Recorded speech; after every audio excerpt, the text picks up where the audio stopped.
तो दोस्तों, सुरों का सबसे सुरीला कारवां आज थम गया। देश की स्वर कोकिला, भारत रत्न से सम्मानित लता मंगेशकर दीदी का आज निधन हो गया। फिल्म इंडस्ट्री के साथ साथ पूरा देश शोक में डूबा हुआ है।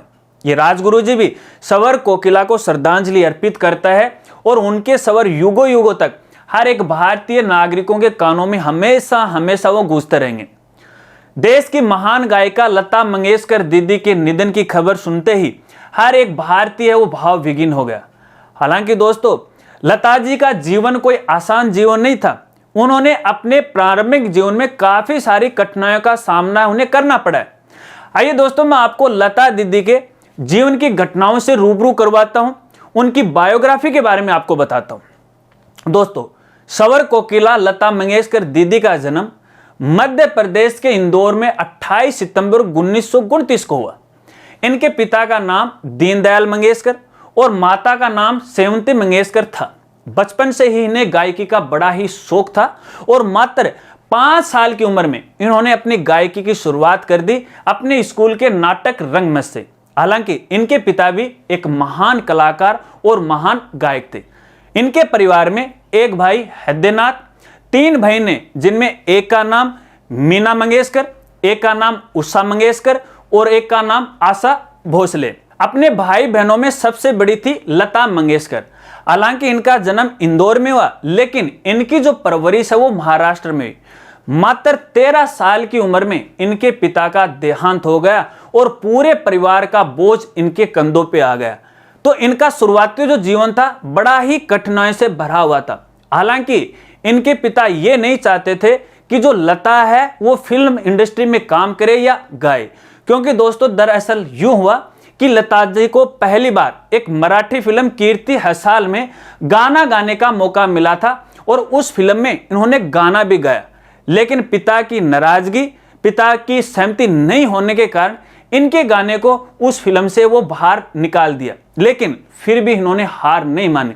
एक तरफ इनको अपने पिता का दुख था तो दूसरी तरफ इनके कंधों पर परिवार का बोझ था, क्योंकि पिता की मौत के बाद इनके परिवार में और कोई सदस्य वो कमाने वाला नहीं था, जबकि जो लता दीदी है वो परिवार में सबसे बड़ी थी। पैसे की तंगी थी, इनकम का कोई सोर्स नहीं था, इसलिए न चाहते हुए भी उन्होंने फिल्म इंडस्ट्री में बतौर अभिनेत्री के रूप में काम करना वो शुरू कर दिया। हालांकि शुरुआती तौर पे फिल्म इंडस्ट्री में इनको कोई बड़ी सफलता हासिल नहीं हुई, लेकिन लगातार इन्होंने अपनी मेहनत वो जारी रखी और 1947 में आपकी सेवा फिल्म में इन्हें गाने का मौका मिला और वहां से इनको पहचान मिलना वो शुरू हो गई। और उसके बाद 1949 में फिल्म महल के अंदर इन्होंने एक गाना गाया था, एक गीत गाया था, आएगा आने वाला गीत। इस गाने से इनको इतनी प्रसिद्धि मिली कि हर लोगों की जुबान पे है लता मंगेशकर जी का जो नाम है वो आने लग गया। इसके बाद तो इन्होंने अपनी स्वरों की लाइन है वो लगा दी, कदम है वो इन्होंने बढ़ाते हुए आगे वो बढ़ते ही गए और अंततः हर एक भारतीय नागरिक की जुबान पे सिर्फ लता जी का नाम है वो आने लगा।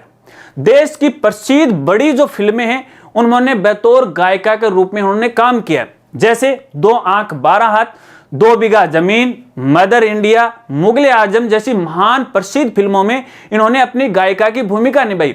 अच्छे अच्छे गाने इन्होंने गाए हैं। और दोस्तों, लता जी का सुप्रसिद्ध गाना शायद आपने सुना होगा, ऐ मेरे वतन के लोगों तुम खूब लगा लो नारा। इस गाने से तो इनको बहुत ही प्रसिद्धि वो हासिल हुई थी। हालांकि इस गाने को शुरुआत में लता जी वो गाना ही नहीं चाहती थी। दोस्तों, दरअसल यूं हुआ कि देखिए, इस गाने के जो लेखक हैं वो कवि प्रदीप हैं और इस गाने को लता जी ने पहली बार 1963 में नई दिल्ली में गणतंत्र दिवस के समारोह में प्रधानमंत्री पंडित जवाहरलाल नेहरू की उपस्थिति में गाया था। और ये जो गाना है 1962 में भारत और चीन की लड़ाई में जो भारतीय सैनिक शहीद हुए थे उनको ये समर्पित था। जब ये गाना गा रहे थे तो खुद भी रो पड़ी थी और उस समारोह में जितने भी लोग वहां पे बैठे थे इस गाने को सुनकर वो रो पड़े और जिन जिन ने भी इन गाने को सुना था ना वो सभी लोग हैं वो रो पड़े। और आज भी जब ये गाना हम सुनते हैं तो हमारी जो रूह है वो है कांपने लग जाती है। हालांकि शुरुआत में इस गाने को लता जी गाना ही नहीं चाहती थी। बार बार कवि प्रदीप के मनाने पर इस गाने को गाया गया, पहली बार 26 जनवरी के अवसर के ऊपर। और उसके बाद जब ये गीत लिखा गया कवि प्रदीप के द्वारा, और जब पहली बार लता जी को मनाया गया और मनाने के बाद पहली बार लता जी ने इस गीत को पढ़ा या गा रही थी सामान्य भाषा में, तो गाते गाते ही खुद ही रो पड़ी थी और काफी सलाह मशवरों के बाद इस गाने को गाया गया, तर्ज दी गई, धुन दी गई, म्यूजिक दिया गया, जो कि आप फिलहाल सुन रहे हैं। और दोस्तों इसी तरह से लता जी ने बहुत सारे गीत गाए। गीतों के चलते हुए इनकी प्रसिद्धि इतनी हो गई कि आज इन्हें भारत देश की स्वर कोकिला के नाम से वो जाने लगा। हालांकि इतने गीत इन्होंने गाए, इनके स्वर इतने ही अच्छे हैं, इनके स्वरों के चलते, इनके गीत को चलते इनको कई पुरस्कारों से सम्मानित है वो किया गया। भारत का सबसे बड़ा सर्वोच्च नागरिक सम्मान पुरस्कार भारत रत्न से 2001 में इन्हें पुरस्कृत है वो किया गया।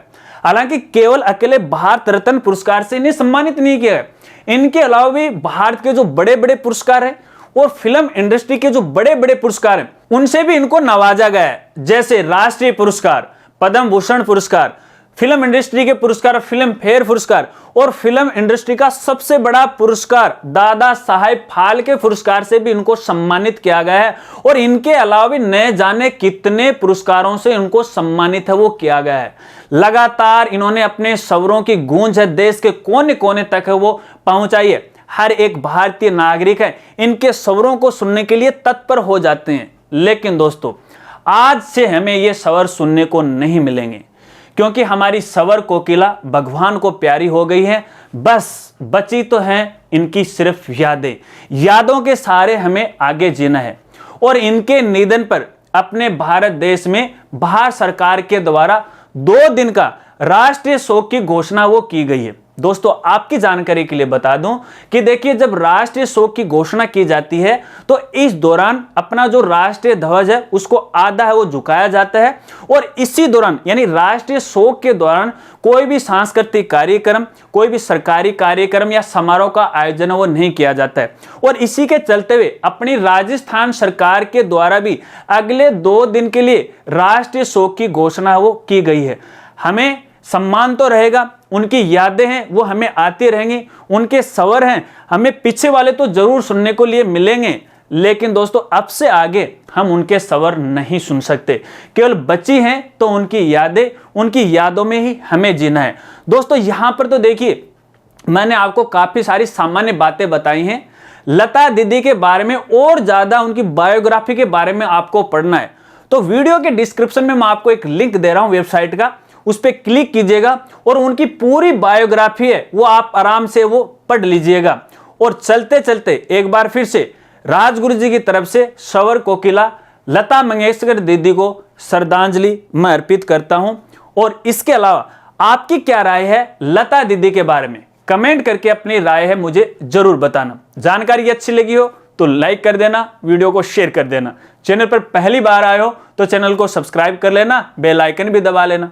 मिलते हैं फ्रेंड्स अगली एक नई वीडियो के साथ, तब तक के लिए जय हिंद, जय भारत।